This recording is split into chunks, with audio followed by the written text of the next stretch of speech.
आप देख रहे हैं समाचार भारती, राष्ट्रहित सर्वोपरि।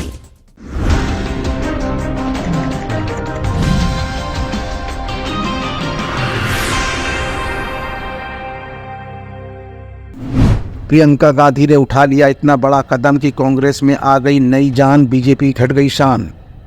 राहुल और प्रियंका ने मिलकर खेल दिया एक इतना बड़ा गेम, कांग्रेस से गायब हुआ ये नाम। क्या इंडिया गठबंधन की कमान अब कांग्रेस लेगी अपने हाथ या फिर समाजवादी पार्टी का छूटेगा साथ? कौन सा नेता देने जा रहा है कांग्रेस का साथ, जिससे कांग्रेस में मचा धमाल? राहुल ने कर दिया कमाल। पिछले विधानसभा चुनाव में महज 2% वोट, लोकसभा में प्रदेश से केवल 1 सदस्य, 403 सीटों वाली विधानसभा में सिर्फ 2 सदस्य। 4 दशकों से अधिक समय से प्रदेश में राजनीतिक वनवास भोग रही पार्टी का सांगठनिक ढांचा उजड़ा हुआ है।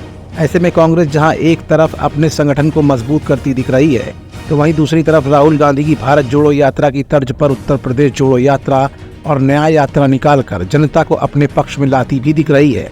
लेकिन इस बीच प्रियंका गांधी वाड्रा को लेकर तमाम कयास लगाए जा रहे थे कि वो ही उत्तर प्रदेश की प्रभारी बनाई जाएंगी। लेकिन कांग्रेस को आखिर ऐसी कौन सी मजबूरी सता रही है कि आबादी के लिहाज से भी सबसे ज्यादा वाला प्रदेश उत्तर प्रदेश छोड़कर प्रियंका गांधी वाड्रा अन्य राज्यों के संगठन को मजबूत करने में जुटी और डटी हुई हैं, जबकि सबसे ज्यादा स्थिति इंडिया गठबंधन को लेकर उत्तर प्रदेश में ही कमजोर बनी हुई है।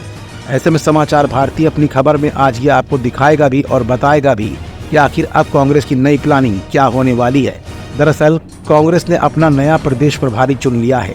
कांग्रेस की वर्तमान स्थिति पार्टी के नए प्रदेश प्रभारी अविनाश पांडे की चुनौतियों का सहज ही एहसास कराती है।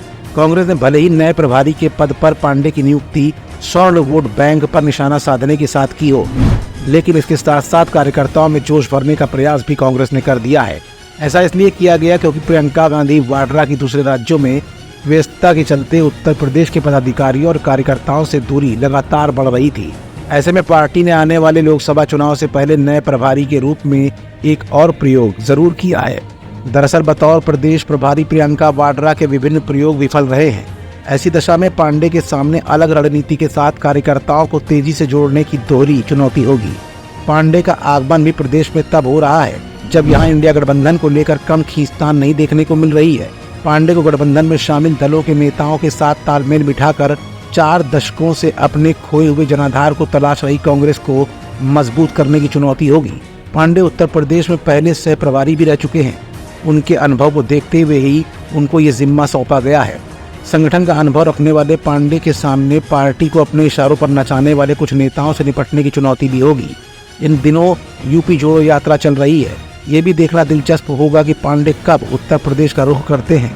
प्रदेश कार्यालय में यूपी जोड़ो यात्रा के लिए गठित सलाहकार समिति के सदस्यों की बैठक में नए प्रभारी के रूप में अविनाश पांडे के चयन के लिए केंद्रीय नेतृत्व का आभार भी जताया गया है। जहां एक तरफ तेज तर्रार नेता अजय राय को प्रदेश अध्यक्ष बनाकर कांग्रेस ने जनता के बीच में जाना शुरू कर दिया है, तो वहीं अब न्याय यात्रा और उत्तर प्रदेश जोड़ो यात्रा को लेकर कांग्रेसी कार्यकर्ताओं में एक नया उत्साह देखने को भी मिल रहा है।